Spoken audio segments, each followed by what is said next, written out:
पिताजी, जल्दी चलिए, वरना मैं आज स्कूल में देरी से पहुंचूंगा। मेरी टीचर बहुत गुस्सा करती है। हाँ हाँ बेटा, अभी चलते हैं, बस 2 मिनट रुको। तभी रमेश की पत्नी कमरे से बाहर आती है और रमेश से कहती है, सुनिए जी, आज शाम को आप ऑफिस से जरा जल्दी घर आ जाइएगा। याद है ना, आज आपको मुझे शॉपिंग कराने के लिए लेकर जाना है। अरे भाग्यवान, इस महीने हाथ जरा तंग है। मेरी मानो तो शॉपिंग का विचार कुछ दिनों के लिए अपने दिमाग से निकाल ही दो। मैं तुम्हें अगले महीने पक्का शॉपिंग कराने ले जाऊंगा। अभी मुझे चलना चाहिए, वरना राजू को स्कूल पहुंचने में देर हो जाएगी। देखिए जी, अब आपके ये बहाने पुराने हो चुके हैं। मैं कुछ नहीं जानती। आज शाम को मुझे शॉपिंग करने जाना है, मतलब जाना है। आगे आपकी मर्जी।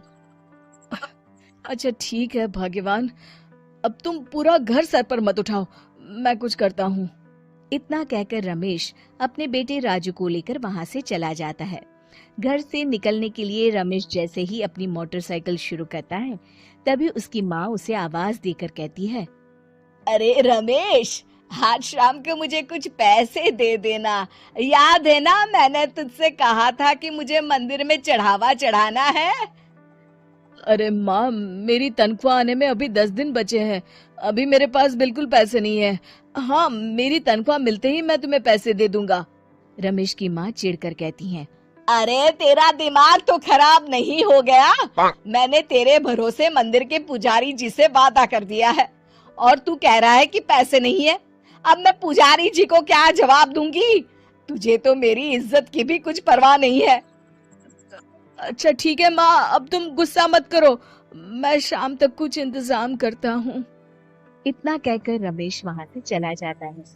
फिर दोपहर को जब रमेश अपने दफ्तर में बैठा होता है, तब उसे अपनी पत्नी और माँ की बातें याद आती हैं।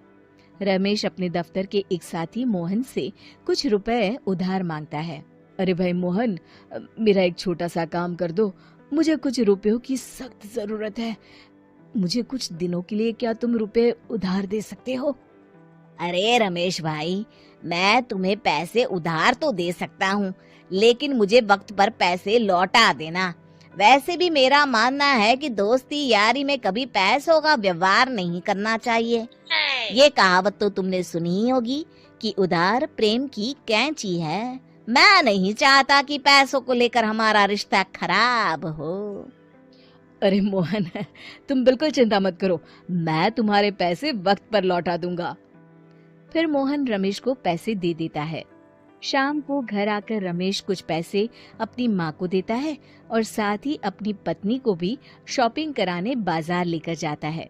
रमेश की पत्नी और उसकी माँ का स्वभाव जरूरत से ज्यादा खर्चीला होने के कारण दोनों हमेशा बेवजह पैसे खर्च करती हैं।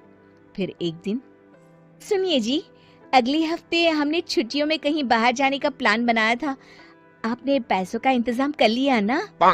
अरे अभी कहाँ, अभी तो मेरे पास बिल्कुल पैसे नहीं है। हम कभी और चले जाएंगे। देखिए जी, मैंने सभी सहेलियों से कह दिया है कि मैं बाहर घूमने जा रही हूँ। अगर मैं नहीं गई तो सब मुझ पर हंसेंगी। आप कहीं से भी पैसों का इंतजाम कीजिए जी।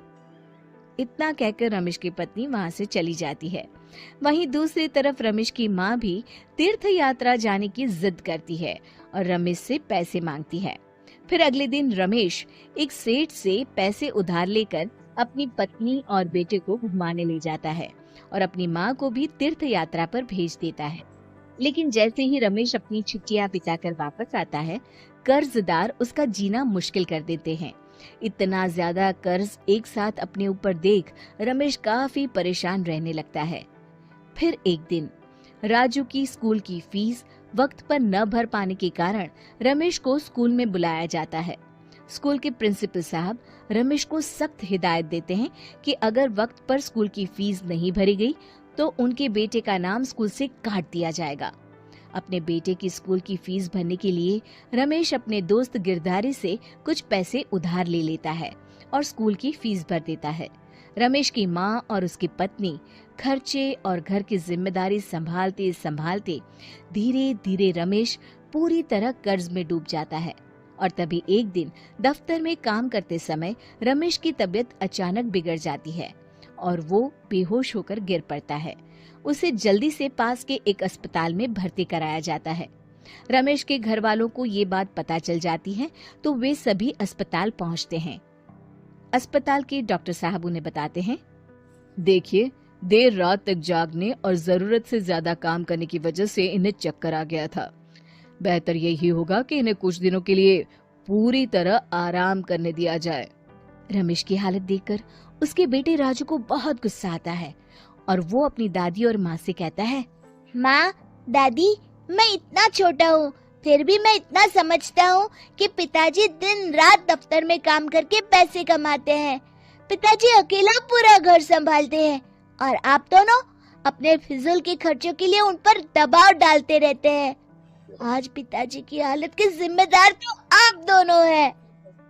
राजू की समझदारी भरी बातें सुनकर रमेश की माँ और पत्नी को अपनी गलती का एहसास होता है और दोनों की आंखों में आंसू आ जाते हैं। फिर कुछ दिनों के बाद रमेश की तबीयत एकदम अच्छी हो जाती है और वो पहले की तरह अपने काम पर जाने लगता है। रमेश की माँ और पत्नी अब उसे किसी प्रकार की कोई तकलीफ नहीं देते और ना ही उससे किसी चीज की मांग करते हैं।